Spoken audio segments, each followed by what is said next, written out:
The screams began before the gates even opened. Not the screams of the crowd, but the tortured howls of men. No, animals. No, something in between, echoing under the stone vaults of the Hippodrome. They were not meant to be heard, but in 81 AD, the games thrown by Emperor Domitian didn't care for secrecy. He demanded spectacle, horror, blood. And this time, he ordered something unthinkable. In the shadowed belly of the Colosseum, prisoners, too broken to be fighters, too foreign to be mourned, were sewn into the carcasses of dead animals, limbs twisted into pelts, heads sealed behind muzzles, their identities blurred. At dawn, they were released into the arena, to be hunted like beasts by trained lions. Their screams, now animal, now human, pierced a city grown drunk on imperial glory. Why? To punish, to entertain, to remind the Senate and the gods that Domitian, not Jupiter, ruled Rome. The crowd roared from the marble terraces, not in horror, but delight. Silk-clad matrons and silver-bearded senators leaned forward, eyes glittering. Some laughed, others placed bets. Behind one curtain, a boy, not yet 15, bit into an olive as he watched a lion tear into a man stitched inside a lion's own skin. The creature ripped into its twin until sinew and disguise peeled apart, exposing a face beneath. Terrified, unmistakably human. The crowd cheered louder. No gods intervened. No mercy descended. Just the endless pulse of drums, blood on sunlit sand, and Rome's hunger for theater, darker than myth. These were not games anymore. They were rituals, gruesome affirmations of control. Rome could conquer lands, yes, but this proved it could conquer meaning itself. What was a person if their death brought laughter instead of grief? A warning? A punishment? Or just an animal to be consumed by a city starving for cruelty masked as culture? But Domitian's horrors were not born in a vacuum. They were the twisted evolution of a practice that had already darkened Roman soil for centuries. Gladiatorial combat, which began as solemn funerary rites to honor the dead, had long since been hijacked by politics and desire. By the 1st century AD, the arena was no longer a place of mourning, but of manipulation. Emperors used it to incite loyalty. Senators used it to display wealth. And the masses, caught between boredom and brutality, began to thirst for more than just death. They wanted invention, degradation, poetic suffering. It wasn't enough to see a man die. His death had to mean something grotesque, a symbol, a confession, a punishment for imagined sins. So the games evolved into theater, and the theater into nightmare. Every scream written like dialogue, every wound a performance. And in the center of it all, the Colosseum, Rome's greatest monument to civilization, turned into its most sacred slaughterhouse. By the reign of Tiberius, decades before Domitian's excesses, the seeds of spectacle had already curdled into something sinister. Scrolls speak of a macabre morning in the Lucullan Gardens, where a senator named Gnaeus Crassus hosted private executions disguised as artistic recitals. The condemned, chosen not for guilt, but for their aesthetic suitability, were dressed as mythological figures, Persephone, Orpheus, Pentheus, then gutted mid-performance by masked actors posing as gods. Each death was choreographed to mimic the tragic arc of myth, but beneath that gilded pretense was rot. The audience wept not from sadness, but ecstasy. They praised the authenticity, as if the dying breath of a slave could purify a story. This was no longer justice. It was pornography of pain, a silent perversion that festered in Rome's private villas long before it erupted in public arenas. They weren't killing people anymore. They were harvesting reactions, tears, gasps, applause. Rome was learning to feel nothing while witnessing everything. And when the arenas overflowed, when the public's nerves dulled beneath the weight of repeated executions, the engineers of cruelty devised darker chapters. One of the most perverse was the execution of bestias, not simple deaths by animal, but elaborately staged acts of moral humiliation. Women accused of adultery were stripped naked, smeared with blood and honey, and lashed to stakes in the arena's center, while starved beasts were loosed to sniff, taste, devour. The crowds did not merely watch, they judged. Each tear was seen as guilt, each scream a confession. In one infamous case recounted by Roman chroniclers, a girl of noble birth was decloaked and paired with a famished leopard in a tableau meant to represent the myth of Pasiphae and the bull, a twisted echo of divine lust. Her pleas were drowned by laughter. Her blood was called justice, and her name erased. This was no divine vengeance. It was theater where punishment became an illusion of morality and cruelty, a civic act. Yet, behind the cruel applause and the orchestrated deaths lay a darker calculus, one too brutal for even marble inscriptions. These spectacles were not just satires of justice, they were mirrors. To look into the arena was to see Rome's soul, flayed and painted with gold. The Colosseum became a reliquary of pain, where fear was currency and suffering, a language of statecraft. Emperors understood this instinctively. Caligula, rumored to have executed spectators for yawning during his shows, once replaced condemned convicts with an entire theater troupe who had offended him with a satire. They were led into the arena mid-performance, instructed to recite their lines, then hacked apart by gladiators while still in character. The message was unmistakable. Art could not mock power. Power devoured art. And behind every cruelty, there pulsed the unspoken truth Rome refused to face. Entertainment had become indistinguishable from execution.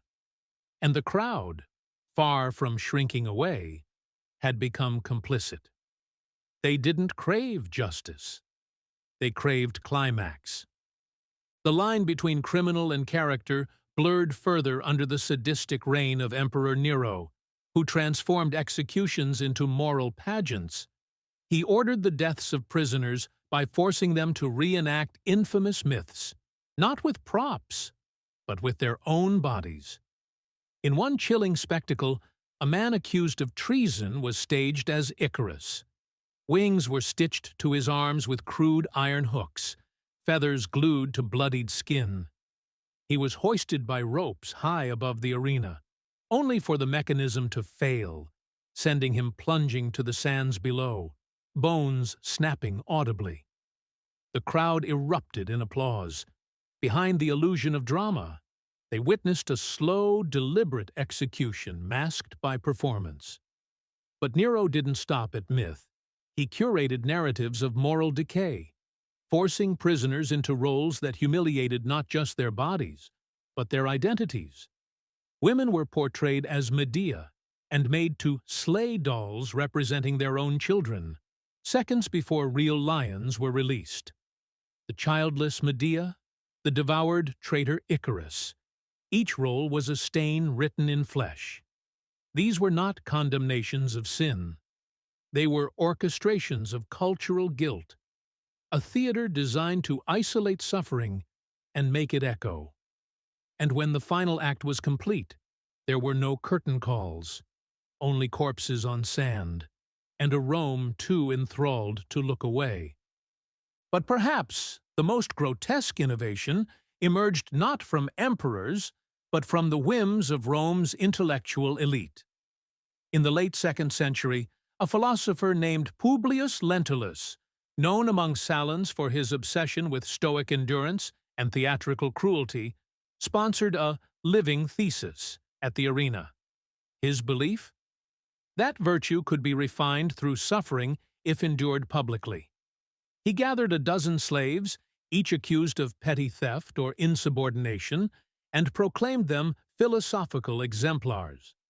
Before a hushed crowd of senators and poets, the condemned were forced to deliver plagiarized monologues from Socratic dialogues while enduring an escalating series of torments: branding, dismemberment, evisceration.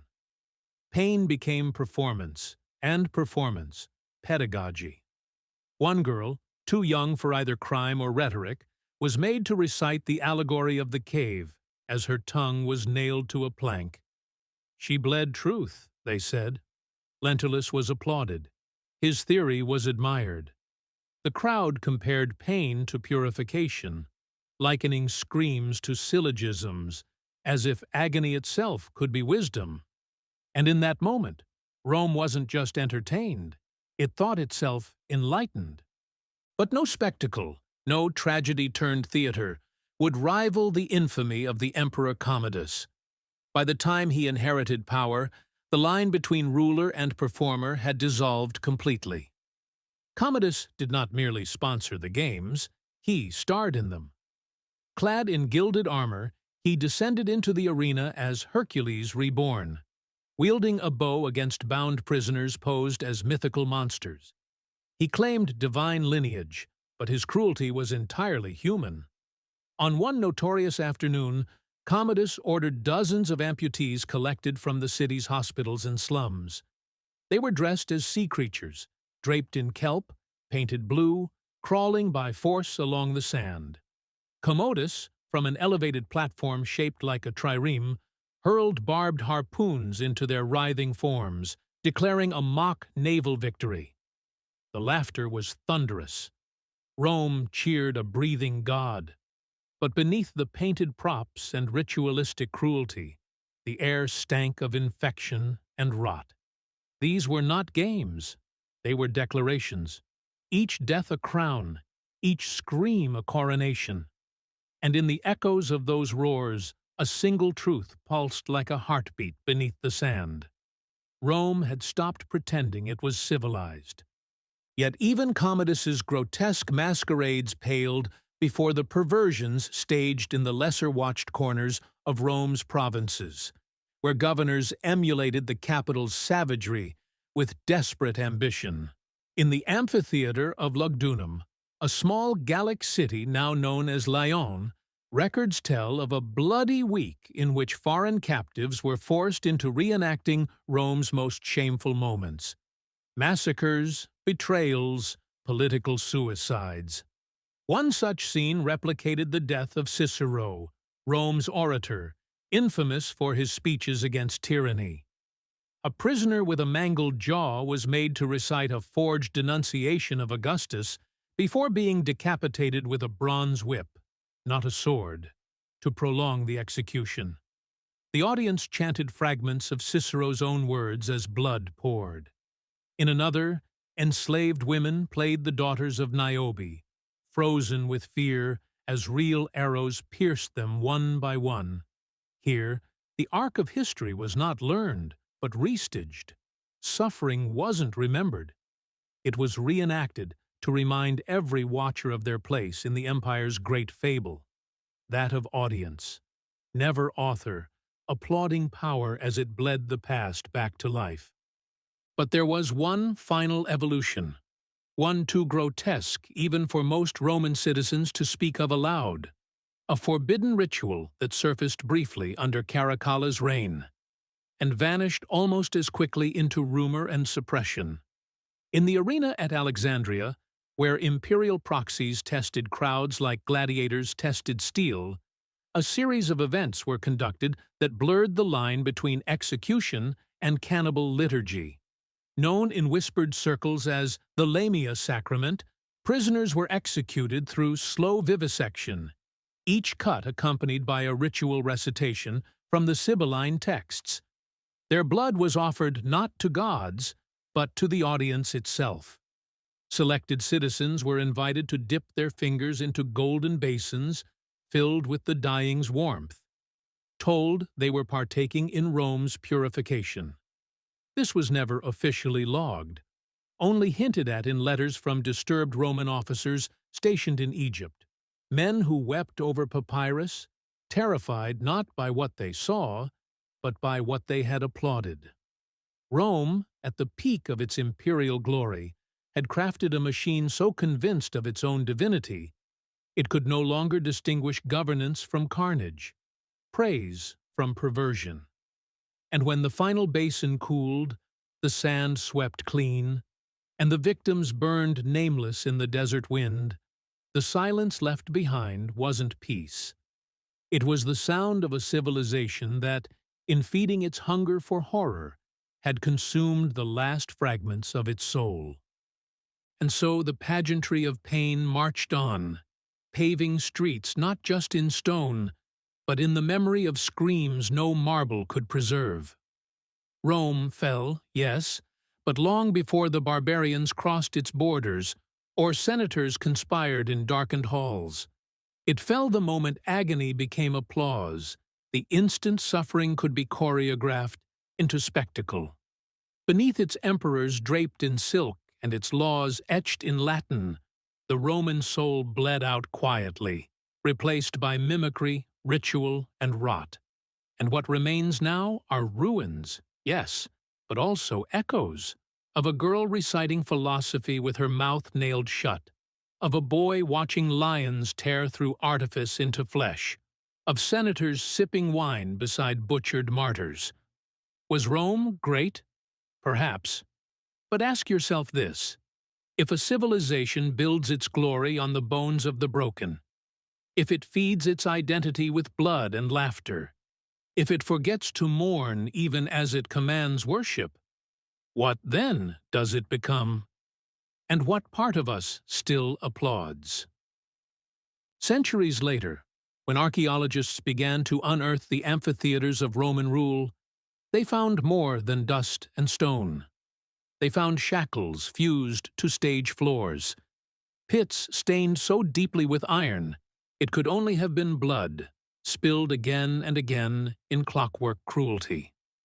In the tunnels beneath the Colosseum, they discovered graffiti, not of victory or gods, but crude etchings of pleas, warnings, and eyes scratched into the walls by anonymous hands. Eyes that do not blink. Eyes that knew what the sunlight above could never show. That beneath Rome's grandeur lay something feral, something ravenous. The ruins did not whisper about valor. They screamed about flesh. And perhaps that is the lasting horror. Not that this empire collapsed, but that its foundations had been poured with pain so carefully, so artfully, it mistook agony for architecture. Rome, magnificent and monstrous, did not merely entertain death, it curated it.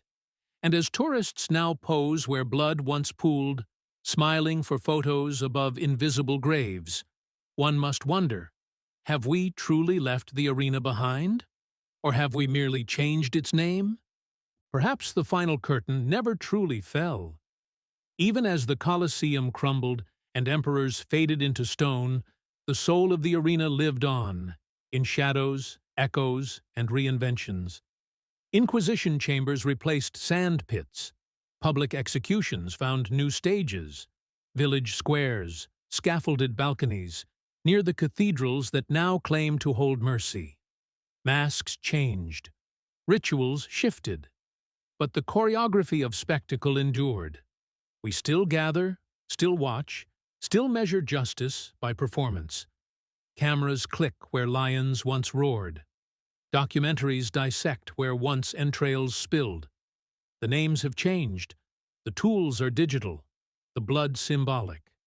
But the eyes watching from behind screens, searching not for truth, but for a feeling, a gasp, a moment of cathartic cruelty, they are not so different from those who sat beneath Rome's gilded awnings. The arena, it turns out, was never just a place. It was, and perhaps always will be, a behavior. One built not by emperors, but sustained by audiences craving stories soaked in suffering and dressed in applause. And so it circles back, not just to Rome, but to us. For every tale of mutilation called justice, every scream disguised as purification, was always more than history. It was prophecy, a warning etched in red across time. Rome did not fall because it was cruel, but because it ceased to question the necessity of that cruelty. It forgot that blood does not bind a people, it stains them. It mistook silence for peace, applause for righteousness. And in doing so, it taught future empires a chilling lesson. Spectacle is the strongest sedative, and horror, when repeated enough, becomes nostalgia. Today, we walk through ruins and feel awe. We nod at stone lions and marble arches without wondering what lay beneath. But listen closely to the cracks in the walls, the wind through the corridors, and you may still hear it. The faint, rhythmic echo of drums, not beaten by hands, but by history itself, asking again and again, have we truly looked away? Or are we still watching, just from better seats? We excavate ruins, we polish relics, we write textbooks adorned with timelines and dates, imagining that civilization arcs neatly toward progress. But what if our ruins are not warnings, but reflections? What if buried beneath every monument is a truth too savage to display? Ancient Rome's arena spectacles did not disappear. They evolved. They softened their edges, swapped blood for symbolism, traded blades for gossip, and wielded shame instead of steel.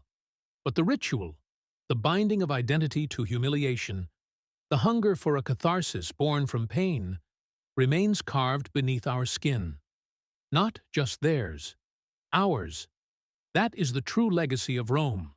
Not aqueducts, not law, not language, but the theater of cruelty, the terrible comfort found in watching others fall, believing it makes us rise.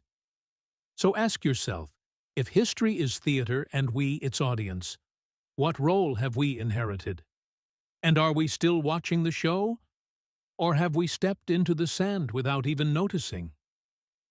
In the fading twilight of empires past, one truth remains more enduring than stone. The spectacle never dies, it only migrates. It slips from amphitheater to headline, from sand to screen, wearing new masks but speaking the same ancient tongue. We look back at Rome and shudder, comforted by distance, convinced we are different. But cruelty refined is still cruelty, and entertainment born from agony, no matter how cleverly disguised, still feeds the same hunger.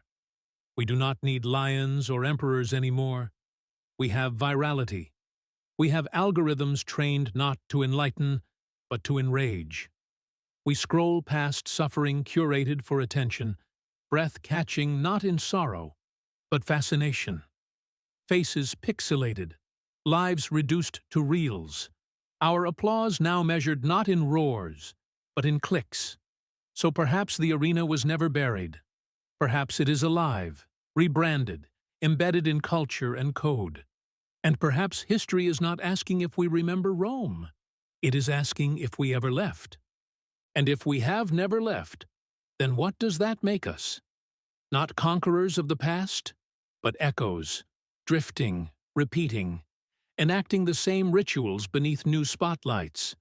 We wear civility like togas, wrap barbarism in the language of justice, and call cruelty by 1,000 softer names.